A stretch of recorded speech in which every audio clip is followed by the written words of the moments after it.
चालू करायचं का मग?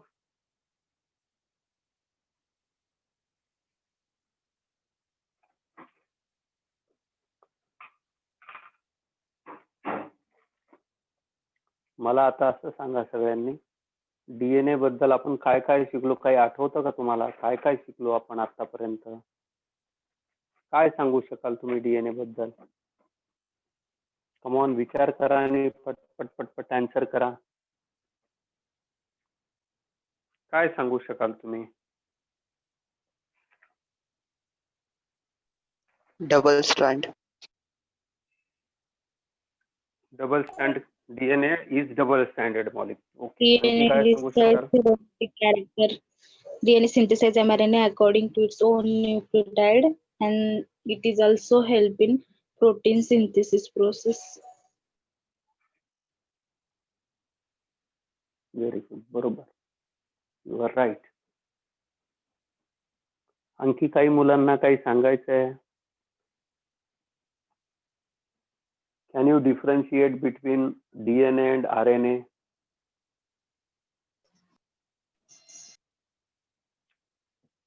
हे काय आहेत रे मुलांना? हे सांगा बरं मला, हे काय हे?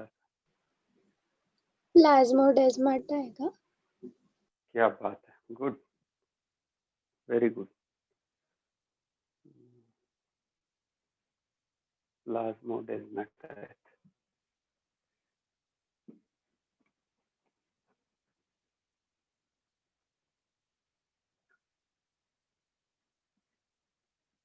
आतापर्यंत जे आपण शिकलो, आजपर्यंत आपल्याला काही गोष्टी माहित होत्या, काही गोष्टी आपण नव्याने शिकतोय. काय नव्याने शिकतोय? तर डीएनएचं जे स्ट्रक्चर आहे त्याच्याबद्दल आपण एक एक गोष्ट समजून घेतली. DNA is a polymer. DNA is a polymer made up of nucleotides. DNA एक असा पॉलिमर आहे की जो न्यूक्लिओटाइड्स पासून बनलेला आहे. हे न्यूक्लिओटाइड्स काय असतात आणि त्यांचे सिक्वेन्सेस काय असतात याच्याबद्दल आपण बोललो. डीएनए हा कंपॅरेटिव्हली स्टेबल आहे.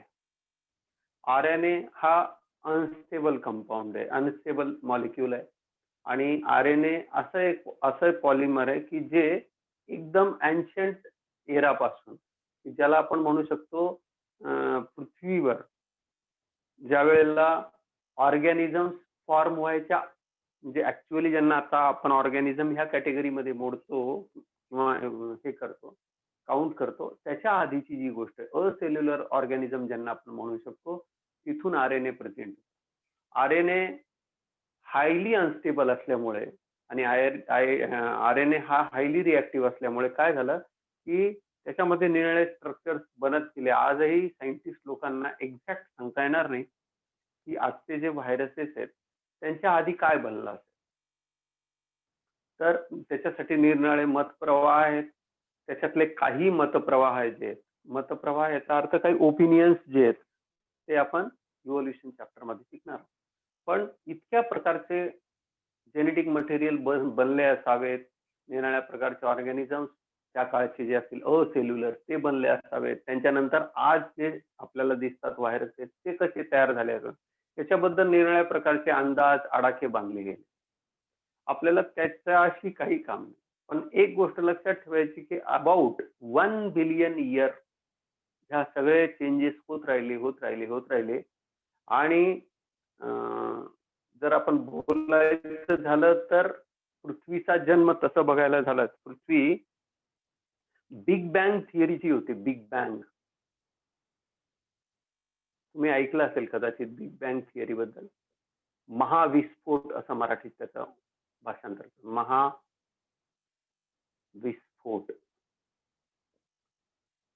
Big bang theory. या बिग बँग नंतर, बिग बँग जेव्हा झाली, या बिग बँग नंतर ज्या वेळेला हे सगळे तुकडे विखुरले गेले, तुकडे म्हणण्यापेक्षा गॅसियस फॉर्म होता ऍक्च्युअली, ते जेव्हा सेपरेट झाले तेव्हा पृथ्वीचा जन्म व्हायला 4.6 बिलियन इयर अगो. हे झाले 20 billion year ago.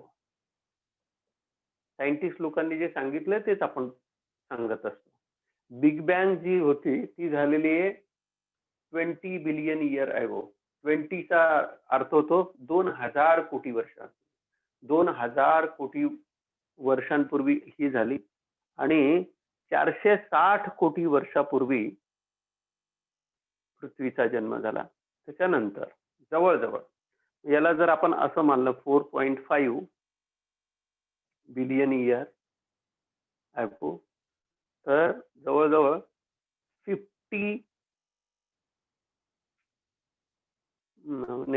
500 million year ago. एक गोष्ट लक्षात ठेवा, इकडे युनिट मीन लक्षात ठेवायचं. 1 billion is equal to 1000 million. हे लक्षात ठेवायचं. तर 500 million year ago first life form, ज्याला आपण सजीव म्हणू शकतो.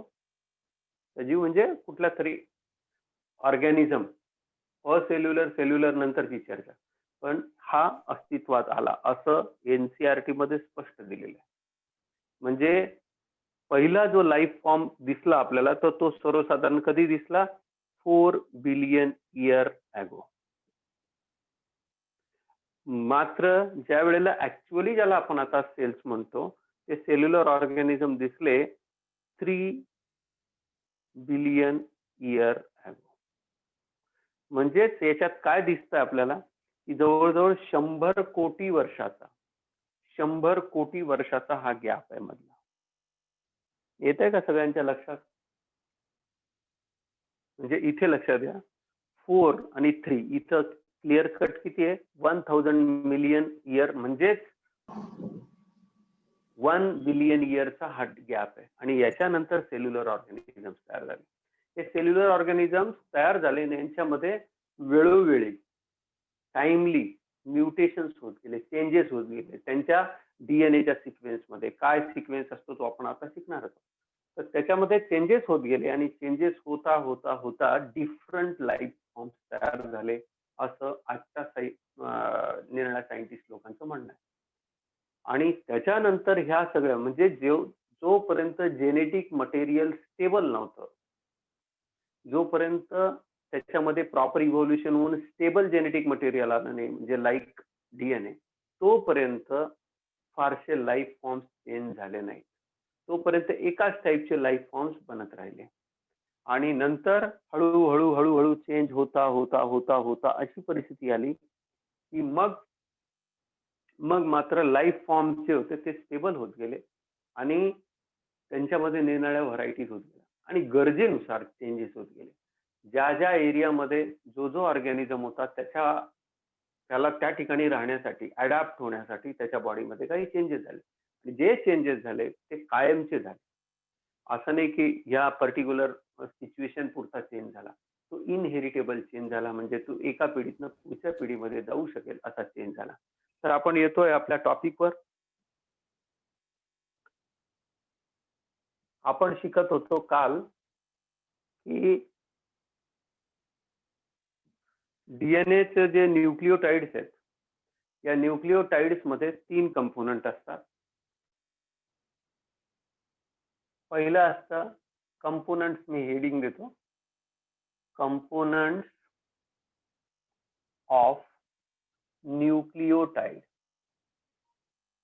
आता न्यूक्लिओटाइड आणि न्यूक्लिओसाइडचा डिफरन्स कोण मला सांगतं? कम ऑन, बोला. What is the difference between nucleotide and nucleoside? Who is going to tell me? Nucleotide means it is joined to phosphoric acid group. And nucleus. हिचा आवाज ब्रेक होऊन येतोय, कोण सांगतं? शी वुड बी राईट. ती बरोबरही सांगितलं असेल तिने. Nucleotide has phosphate group attached to it. न्यूक्लिओटाइड आणि न्यूक्लिओसाइड न्यूक्लिओसाइड आणि टाइड मध्ये फरक काय आहे? न्यूक्लिओसाइड म्हणजे सगळ्यात पहिले लक्षात ठेवायचं sugar plus nitrogen base. Sugar plus nitrogen base असेल तर याला आपण काय म्हणतो? न्यूक्लिओसाइड. नुसतं शुगर प्लस नायट्रोजन बेस. याच्यात काय ॲब्सेंट आहे? काय ॲब्सेंट आहे? फॉस्फोरिक ऍसिड और phosphate group absent. Phosphate group absent आहे. तर आपण काय वर्ड यूज करू? न्यूक्लिओसाइड. आणि जेव्हा sugar plus nitrogen base plus phosphoric acid हे सगळं प्रेझेंट असेल त्या स्ट्रक्चरला आपण काय म्हणूया? न्यूक्लिओटाइड. याला आपण काय वर्ड यूज करतो? न्यूक्लिओटाइड. ही गोष्ट सगळ्यांना एकदम क्लिअर आहे का? याच्यात कोणाला का प्रॉब्लेम नाही ना?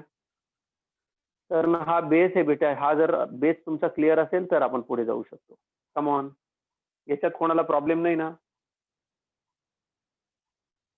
नाही सर. म्हणजे न्यूक्लिओसाइड आणि न्यूक्लिओटाइड बद्दल आम्ही आता एकदम क्लिअर आहोत. हे जे न्यूक्लिओसाइड्स असतात यांना आपण जेव्हा यांचं प्रोनाऊन्स करतो तेव्हा सीन किंवा टीन असा वर्ड यूज करतो. उदाहरणार्थ आपण काल वर्ड यूज केला होता ॲडिनोसिन. ॲडिनोसिनचा अर्थ काय झाला? ॲडिनोसिन असा जर क्वेश्चन आला तुम्हाला की ॲडिनोसिन हा न्यूक्लिओटाइड आहे का न्यूक्लिओसाइड आहे, तर मुलं कन्फ्यूज होतात. कन्फ्यूज व्हायचं नाही. ॲडिनोसिन कशावरनं लक्षात ठेवायचं? ATP वरनं लक्षात ठेवायचं. ॲडिनोसिन ट्रायफॉस्फेट. ज्या वेळेला फॉस्फेट ऍड असेल त्यावेळेला याला एक तर ॲडिनायलिक ऍसिड असा वर्ड यूज करतील किंवा ॲडिनोसिन मोनोफॉस्फेट असा वर्ड यूज करतात. काय वर्ड यूज करतात बाळांनो? ॲडिनायलिक ऍसिड और ॲडिनोसिन मोनोफॉस्फेट. इकडे लक्षात द्या. ॲडिनोसिन हा वर्ड आला तर इट इज न्यूक्लिओसाइड. याचा अर्थ काय झाला? Sugar plus adenine. Sugar plus adenine. जर हे असं असेल तर याला आपण काय वर्ड यूज करतो? ॲडिनोसिन. आलं लक्षात? आता सिमिलरली शुगर प्लस ग्वानिन असेल तर वर्ड काय यूज करू? ग्वानोसिन. तुम्हाला आठवतं का आपण जेव्हा फोटोसिंथेसिस शिकत होतो, रेस्पिरेशन शिकत होतो, एका ठिकाणी जीटीपीचं कन्व्हर्जन होताना दाखवलं होतं. आठवतं का? जीटीपी.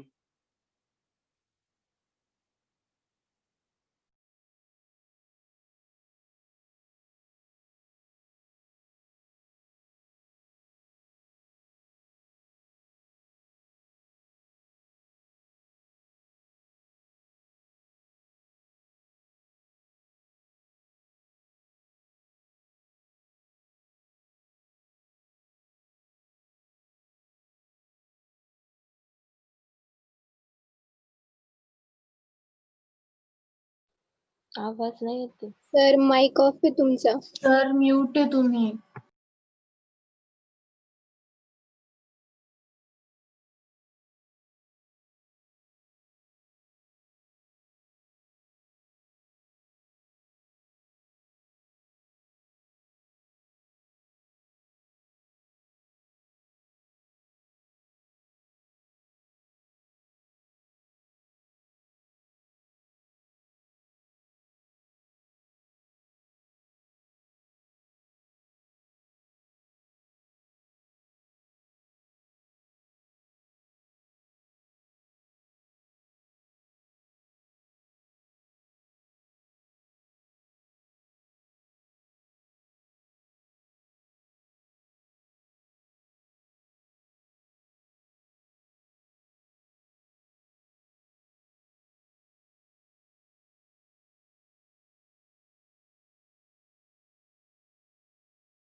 Sir,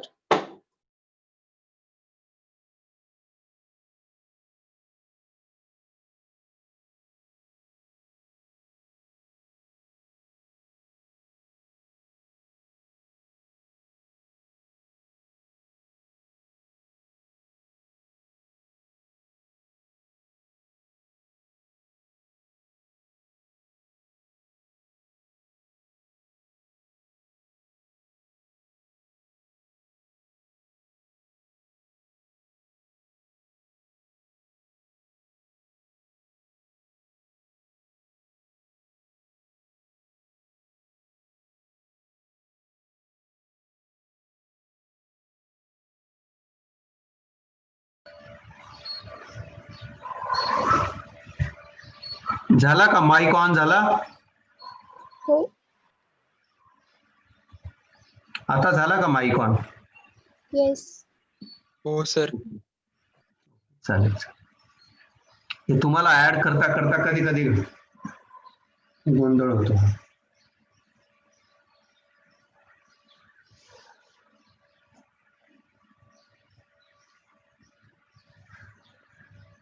चालेल.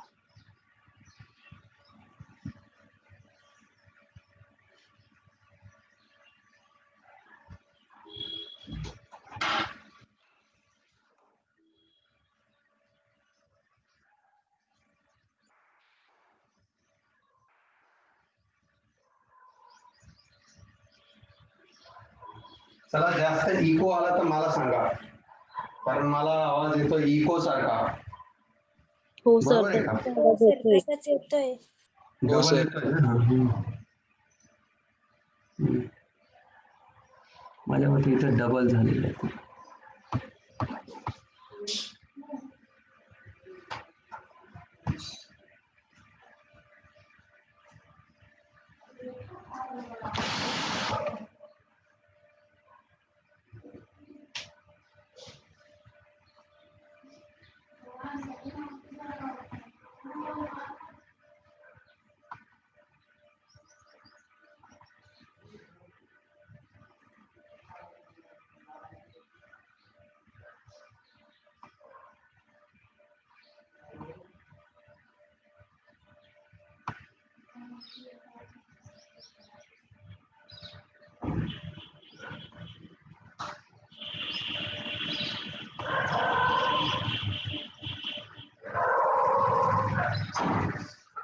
कोणाचा ऑडिओ चालू चालू आहे? आहे.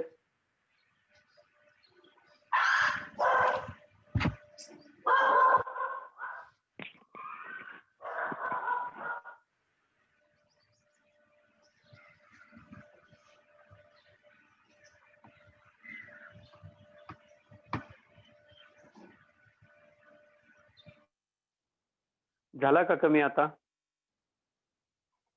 हो सर. कमॉन, आवाज यायला लागला का? हा, ठीक.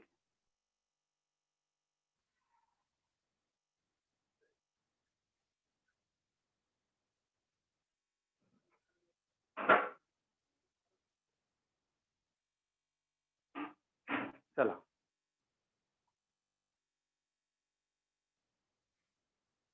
आता आपल्याला कळलं की न्यूक्लियोटाइड आणि न्यूक्लियोसाइड मध्ये काय बेसिक डिफरन्स आहे. ज्या वेळेला त्याच्या नावापुढे सायटीडीन किंवा ॲडिनोसिन वगैरे वगैरे येईल, त्यावेळेला आपण समजून घेऊ की it is the structure of nucleoside and not the nucleotide. आपण त्यांचे नावच लिहून घेऊ पटपट पटपट, म्हणजे तुम्ही कन्फ्यूज होणार नाही. ॲडिनोसिन, त्याचं कंपोजिशन मी एक लिहून देतो, बाकीचं तुम्ही लिहायचं आहे. ॲडिनोसिन, ग्वानोसिन,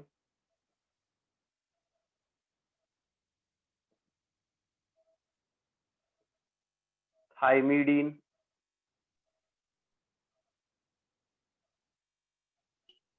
सायटोसिन, युरिडीन. सायटीडीन इन ना सर? सायटीडीन आहे का? सायटीडीन आहे. सायटीडीन आहे, येस. सायटीडीन आहे, सायटीडीन, करेक्ट. तर ॲडिनोसिन, ग्वानोसिन, थायमिडीन, सायटीडीन, युरिडीन. आता इथे लिहू आपण ॲडेनाइन प्लस शुगर. असंच तुम्ही सगळं लिहा.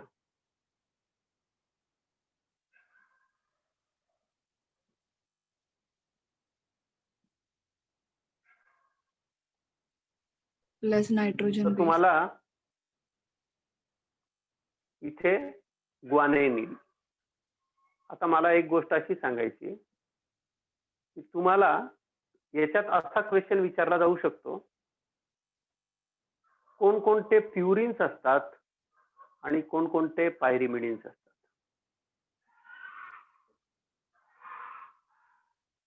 प्युरिन्स कोणते आणि पायरिमिडिन्स कोणते, तर त्यावेळेला आपल्याला ओळखता आलं पाहिजे. तर ॲडिनिन आणि ग्वानिन हे काय आहेत?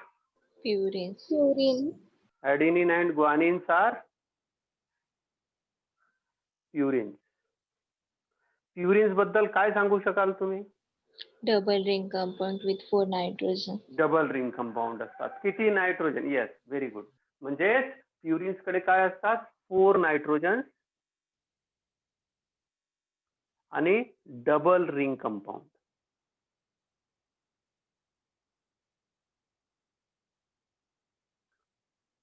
आणि पायरिमिडिन्स बद्दल काय सांगू शकता? Single ring Single ring compound with 2 nitrogen. 2 nitrogen with single ring. आता हे तुम्हाला सहज ओळखता येतील. आता तुमचं एवढी तयारी झाली आहे. आता जर याच्यामध्ये ऍसिड ऍड झाला असेल तर आपण त्याला काय म्हणायला लागतो? न्यूक्लिओटाइड. आता adenine plus sugar plus phosphoric acid. Phosphoric acid, it is one of the weak acid.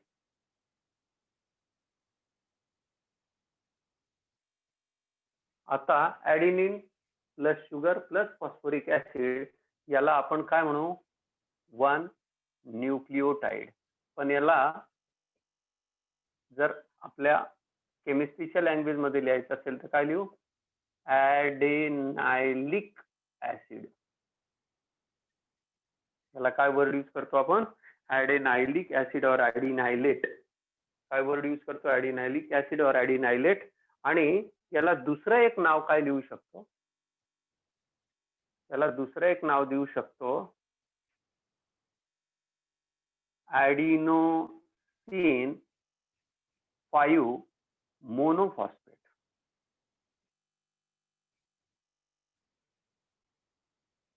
काय वर्ड आला बघा? ॲडिनोसिन 5 मोनोफॉस्फेट. जेव्हा एकाबद्दल आपण बोलत असू त्यावेळेला काय वर्ड यूज करू? ॲडिनोसिन 5 मोनोफॉस्फेट.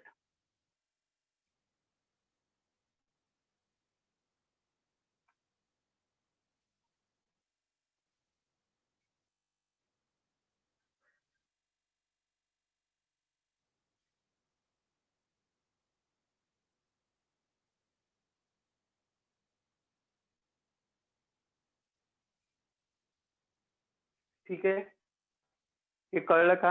असंच काय लिहू शकता तुम्ही? समजा ग्वानाइन बरोबर लिहायचं असेल तर guanine plus sugar plus phosphate और फॉस्फोरिक ऍसिड. काय लिहू शकाल? सांगा पटपट पटपट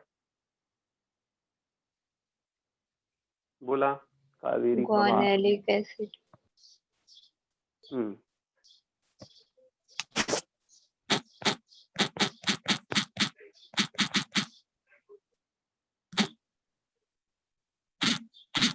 कल्याणी ऑडिओ ऑफ कर बेटा तुझं. काय लिहू शकतो आपण?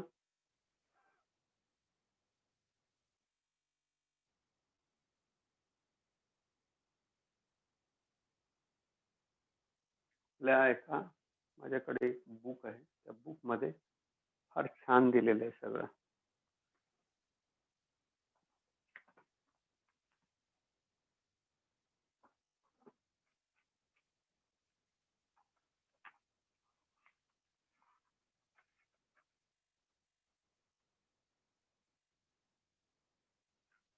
ग्वानिलिक ऍसिड.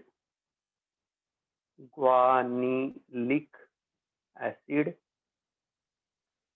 किंवा ग्वानोसिन 5 मोनोफॉस्फेट.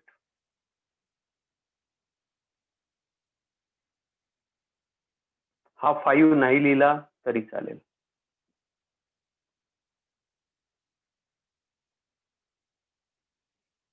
आणि हे सगळे जर समजा डीएनए मध्ये प्रेझेंट असतील, हे सगळे समजा डीएनए मध्ये प्रेझेंट असतील, कारण डीएनए मध्येही प्रेझेंट असू शकतात, आरएनए मध्येही प्रेझेंट असू शकतात. तर काय लिहू शकतो आपण यांना? हे जर डीएनए मध्ये प्रेझेंट असेल तर याला आपण काय लिहू शकतो? DAMP. काय लिहू शकतो? DAMP. याच्यासाठी काय लिहू शकतो? DGMP. कळला अर्थ याचा? डी स्टँड फॉर डीएनए मधला, म्हणजे याला आपण काय लिहू शकतो? Deoxy adenosine monophosphate. Deoxy adenosine monophosphate.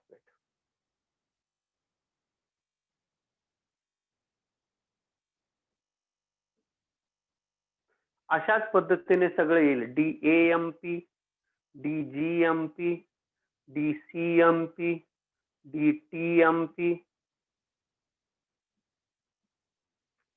येतंय लक्षात? आता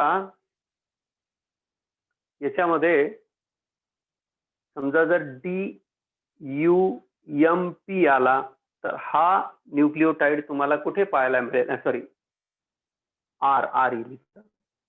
तर हा जर अशा पद्धतीने विचारला जात नाही युजली, परंतु समजा विचारला गेला तर आपल्याला आर वरनं ओळखता आला पाहिजे की हा आरएनए मधला विचारतोय.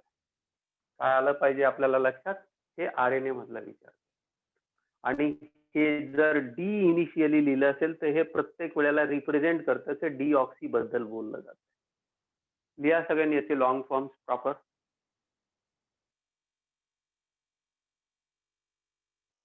यूरिडीन मोनोफॉस्फेट और यूरिडिलिक ऍसिड. समजा जर आरएनए मध्ये आपण बघत असू तर काय येऊ शकतं? Uridine plus phosphate.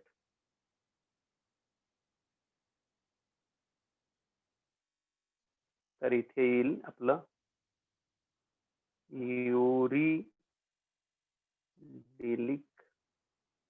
ऍसिड और यूरिडीन मोनोफॉस्फेट. यूरिडीन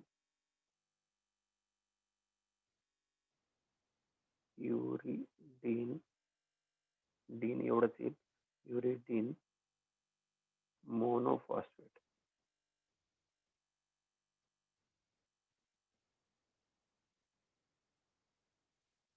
यूरिडीन आहे बरं काय? Uridine monophosphate.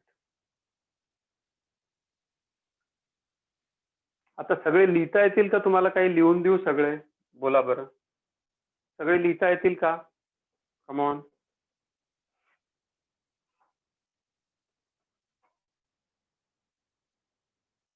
बोला बोला पटकन. Yes sir.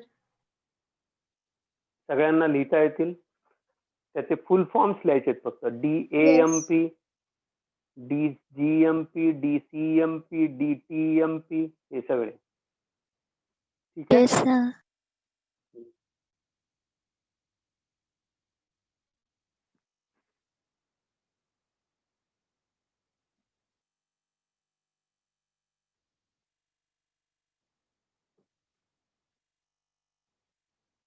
आता आपल्याला आता डीएनए मध्ये आपण जे हे यूज करतो, वर्ड यूज करतो, 3rd prime to 5 prime, 5 prime to 3rd prime, असं जे यूज करतो ते आपण आता समजून घेऊ. आणि डीएनए ची जे शृंखला आहे, चेन आहे, ती कशी अँटी पॅरलल असते ते आपल्याला आता समजेल. आता आपल्याला एक गोष्ट एकदम क्लिअर झाली. दिस इज द शुगर. आता ज्या वेळेला आपण शुगर काढतो त्यावेळेला दरवेळेला सी चा उल्लेख करत नाही आपण. दर सी कुठे, एच कुठे, आपल्याला आता आयडिया आलेली. हा जो पार्ट आहे इथे नायट्रोजन बेस अटॅच असतो. नायट्रोजन बेस अटॅच असतो. याची जागा फिक्स आहे. याची जागा फिक्स आहे. कुठला आहे कार्बन? हा कार्बन नंबर 1 आहे. दिस इज C1 ला याची जागा फिक्स आहे. OH ग्रुप रिप्लेस करून या ठिकाणी हा नायट्रोजन बेस अटॅच होतो. हा जो बॉन्ड आहे ह्या बॉन्डला म्हणतात ग्लायकोसाइडिक बॉन्ड. या बॉन्डचं नाव काय बाळांनो? ग्लायकोसाइडिक बॉन्ड. इथे जो बॉन्ड राहील तुम्हाला माहिती आहे सगळ्यांना. इथे जो बॉन्ड असेल त्या बॉन्डला काय म्हणूया? हा जो बॉन्ड आहे हा फॉस्फो एस्टर बॉन्ड. ही गोष्ट क्लिअर झाली का सगळ्यांना? This is phosphoester bond and this is glycosidic bond. आता हा एक पार्ट झाला. एवढ्याला आपण काय म्हणतो? आता हे सगळं तुम्हाला माहिती म्हणून मी पुन्हा काढलं नाही. काल काढलेलं होतं. तर हा एवढा जो पार्ट आहे याला आपण काय वर्ड यूज करतो? One single nucleotide. याला आपण काय वर्ड यूज करतो? One single nucleotide. जेव्हा हा न्यूक्लियोटाइड पुढच्या न्यूक्लियोटाइडची बॉन्ड बनवेल, त्याच्या पुढचा असा बॉन्ड बनवेल, त्याच्या पुढचा असा बॉन्ड बनवेल, त्याला एकाला आपण काय वर्ड यूज करतो? एक स्ट्रँड. काय वर्ड यूज करतो बाळांनो? One strand. यालाच आपण वन स्ट्रँड असं म्हणतो. आता मला जर दाखवायचं असेल तर मी कसं दाखवू शकतो? नीट लक्ष द्या. आता मी एक सिंपल स्ट्रक्चर काढून दाखवतोय. असं काढतो म्हणजे तुम्हाला वरचं आणि खालचं सारखं दिसेल. दिस इज फॉस्फेट ग्रुप हियर. आता मी इथं फॉस्फेट ग्रुप काढतो बघा.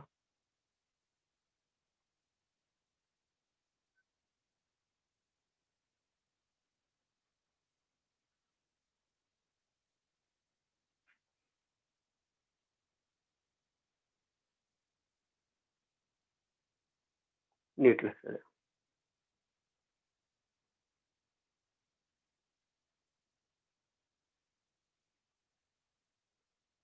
चेन लक्षात येते तुमच्या कसं तयार होईल? आता इथे समजा नायट्रोजन बेस आहे. इथे काय असू शकतो? इथं ऍडेनिन असू शकतो. इथे गुआनिन असू शकतो. याला जर मी पुसलं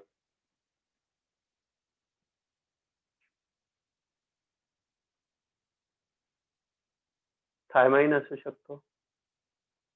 येतंय लक्षात सगळ्यांच्या? चेन दिसते सगळ्यांना? आता मला पटपट आन्सर करा म्हणजे तुम्हाला प्रॉब्लेम नाही, मला प्रॉब्लेम नाही. तुम्हाला समजतंय असं मला कळत जाईल. आता इकडे लक्ष द्या. या बॉन्डचं नाव काय? आता इथे जे हा आणि हा बॉन्ड तयार झाला या बॉन्डचं नाव काय? पटकन सांगा. Phosphodiester bond. आता याला आपण काय म्हणणार? आता ह्या बॉन्डला आपण म्हणणार फॉस्फोडायएस्टर बॉन्ड. फॉस्फोडायएस्टर बॉन्ड. आता हा जो बॉन्ड आहे या बॉन्डला मी काय नाव देऊ? हा जो बॉन्ड दिसतोय या बॉन्डला काय नाव देऊ?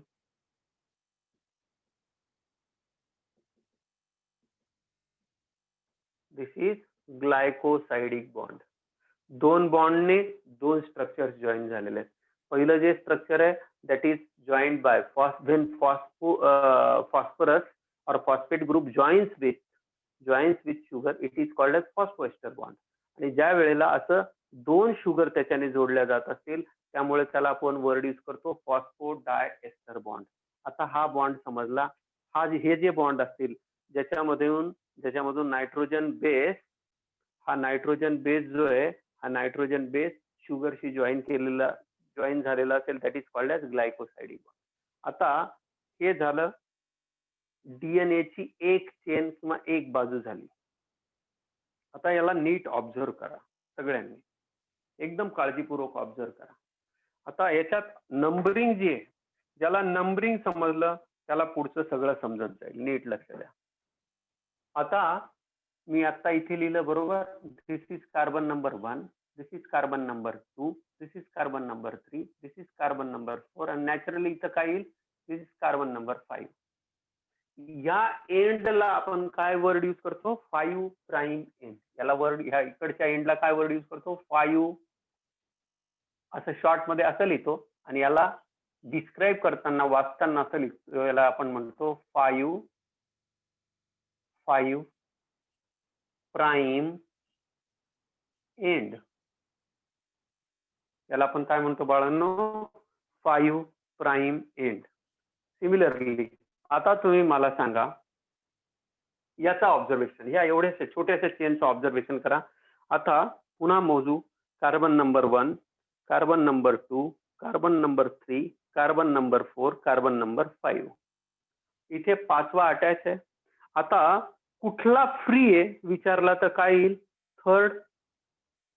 थर्ड ओएच ग्रुप जो आहे, थर्ड ओएच ग्रुप आहे, तिसरा कार्बन आणि तिसरा जो ओएच ग्रुप आहे that is free.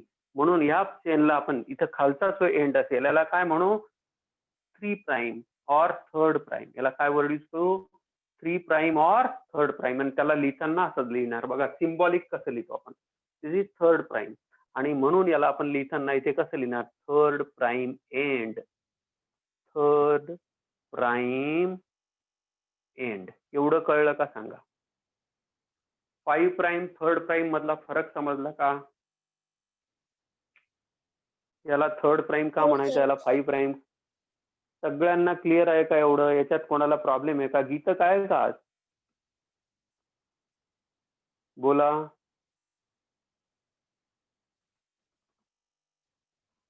Yes. Aryan कळतंय,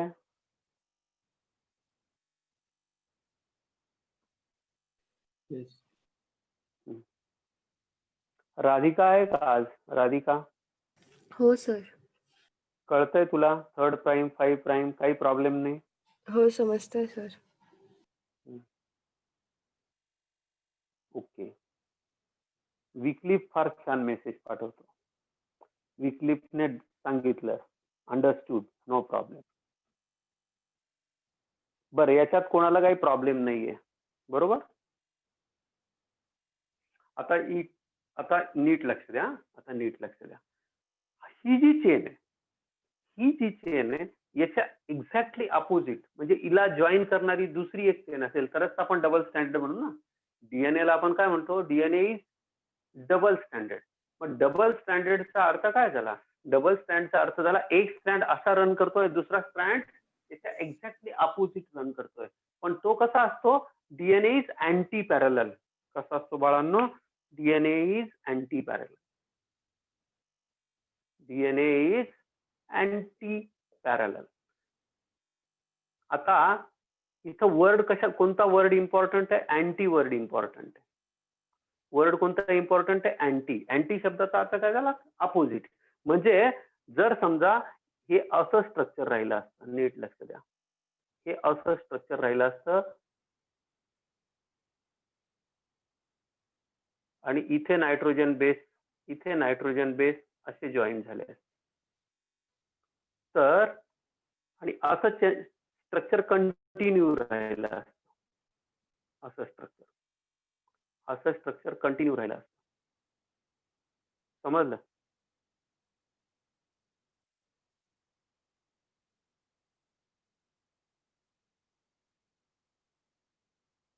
असं स्ट्रक्चर कंटिन्यू राहिलं, इमॅजिन करा असं. तर याला आपण काय म्हटलं असतं, डीएनए इज पॅरलल. पण काय म्हणतोय मी, अँटी पॅरलल. याला अँटी म्हणण्याचं कारण काय बघा नीट लक्ष. अँटीचा अर्थ असा होतो की जी दुसरी चेन आहे ती एक्झॅक्टली अपोजिट चाललेली बेटा. इथे लक्ष द्या, इथे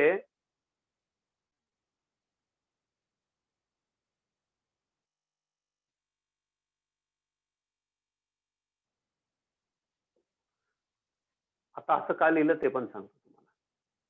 ही जी चेन आहे ही चेन अशी असेल,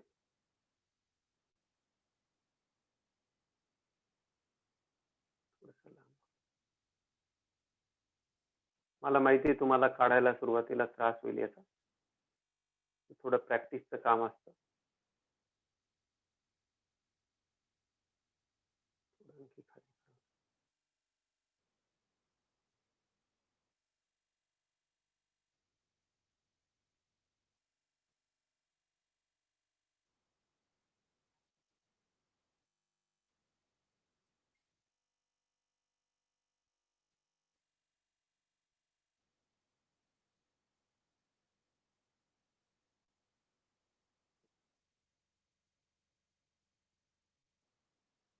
बघा अँटी पॅरल का म्हणायचं कळतंय का सगळ्यांना? बघा नीट ऑब्झर्व करा आणि मला सांगा अँटी पॅरल का म्हणायचं ते कळतंय का? थोडस हे खाली गेलंय, आपण असं जोडून घेऊ.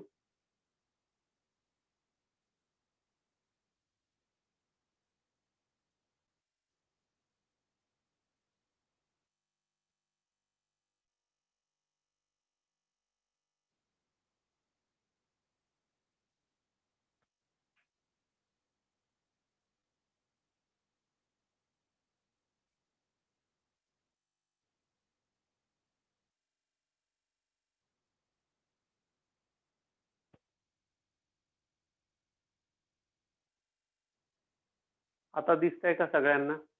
आता कोणता एंड फ्री आहे तुम्ही मला सांगायचं. कशाचा कोणता एंड फ्री आहे ते मला तुम्ही सांगायचं. आता कळतंय का सगळ्यांना? बघा नीट लक्ष द्या बरं आणि बघून मला सांगा एंड कळतोय का तुम्हाला? थोडंसं तिरकं झालंय, नो डाऊट, थोडंसं तिरकं झालंय जरूर, परंतु मला एक गोष्ट सांगा की याला मी अँटी पॅरलल काय म्हटलं हे कळतंय का सगळ्यांना? बोला. आता काउंट करा. आता काउंट करा, इथून काउंट करा. बरोबर आहे. बघा ज्या ठिकाणी आपला नायट्रोजन बेस अटॅच आहे, इकडे बघा, दिस इज नायट्रोजन बेस ना, बरोबर आहे ना? This is first carbon, this is second carbon, this is third carbon, this is fourth, this is fifth. येतंय लक्षात? बघा काउंटिंग कसं करतो. 1 2 3